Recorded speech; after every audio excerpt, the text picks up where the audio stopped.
Welcome to Ask and Learn. Problem 24.10.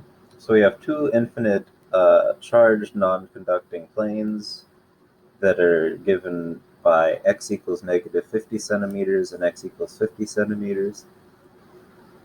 They have their respective charge densities over here. And what we want to do is find the potential difference from the origin to x equals 80 centimeters. And we're told, as a hint, to use Gauss's law.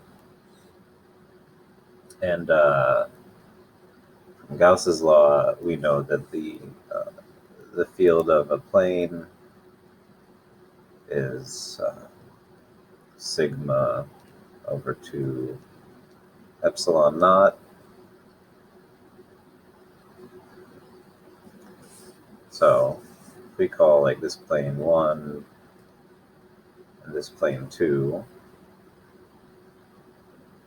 then for the region between or inside of the region bounded by the planes, the electric field is going to be 1 over 2 epsilon naught times sigma 1, these are the absolute values here, sigma 2. I'm just using the absolute values because they're going to be, the electric fields from each are going to be pointing in the same direction, and that direction is going to be the negative x-axis. So then this adds up to be negative 4.2 times 10 to the third volts per meter. The I-hat direction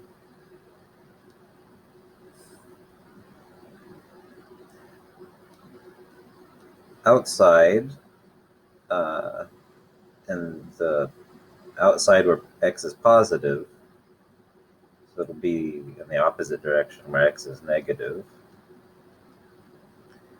We have the same kind of story, 1 over 2 epsilon naught.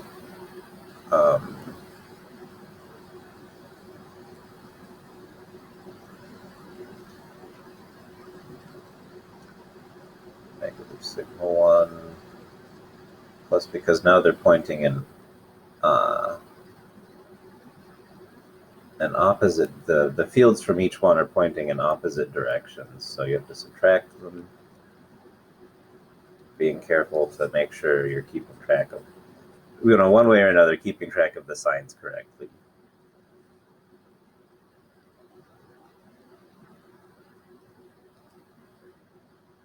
So this is still in the negative I-hat direction, which makes sense because the negatively charged one has twice the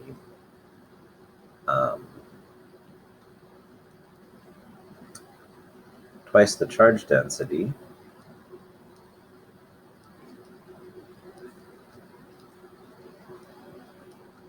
And we know that the magnitude of the electric field from an infinite plane of charge doesn't depend on the distance from it. So the fact that out here in the positive x region we're closer to the positively charged plane doesn't really matter.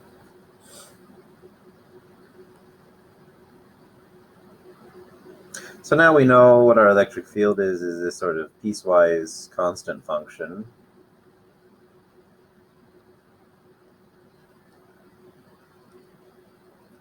So delta V is negative integral from 0 to 0.8 meters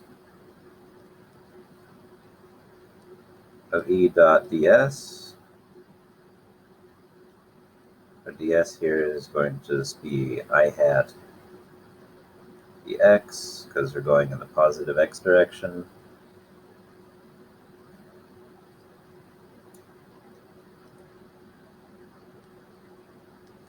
And so this breaks up into 0 to 0.5 meters